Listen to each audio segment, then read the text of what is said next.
My name is Toyotomi Hideyoshi, and you're about to listen to my entire life. Yep. I was born on March 17th, 1537, in the village called Nakamura in the Owari province.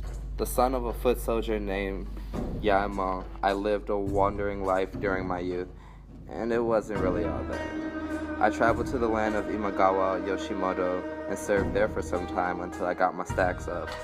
Finally, having come of age, I ceased my wandering lifestyle and began to serve the young Oda Nobunaga. And this, my homes, is where my life began to turn for the better. In 1568, I fought many battles with Nobunaga as he began to take over central Japan in order to create peace and harmony and finally bring all of Japan together.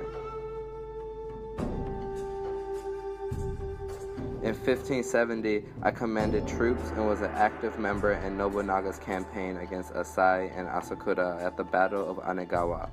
In 1573, my OG Oda Nobunaga destroyed the Asai clan of Omi and assigned 3 districts in the northern part of the province to me. That was the start of my social come-up.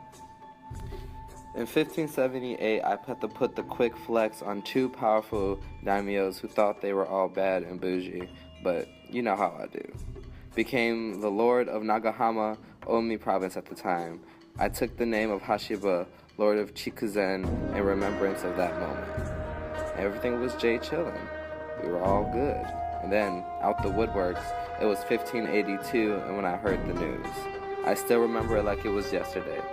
After being betrayed by his homie Akechi Mitsuhide, my homie Oda Nobunaga committed suicide amongst the fire that surrounded him at Honnoji in Kyoto.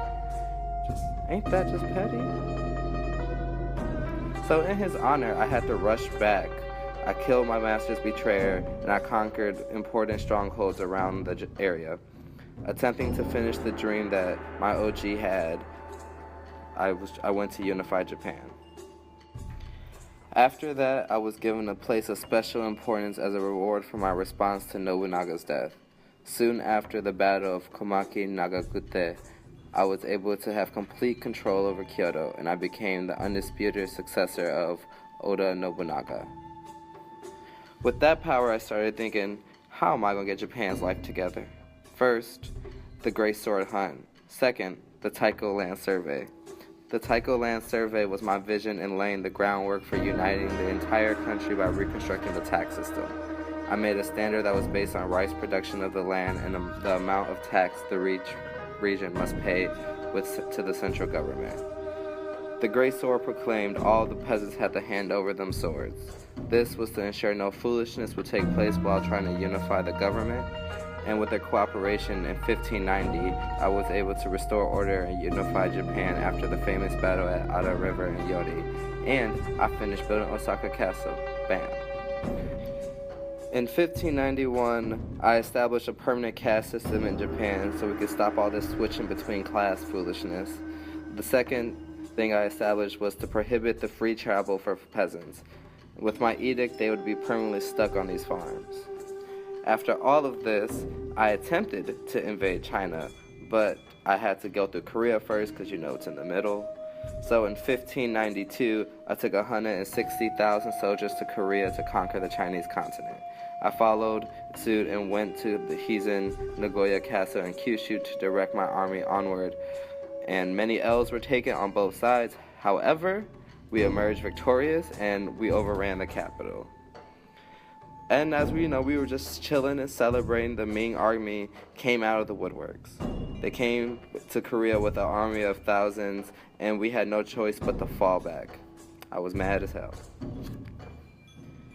Do you know how embarrassing that is, to have to return to sender? I couldn't leave my name out there just out in the world like that, so I had to go back yet again. And that was in 1597. 5 years after our first try, but it was much, much worse. They were really ready. We were not ready at all. It was bad. We underestimated folk, so we had to go back yet again, and I had tried to save as many of my men as I could.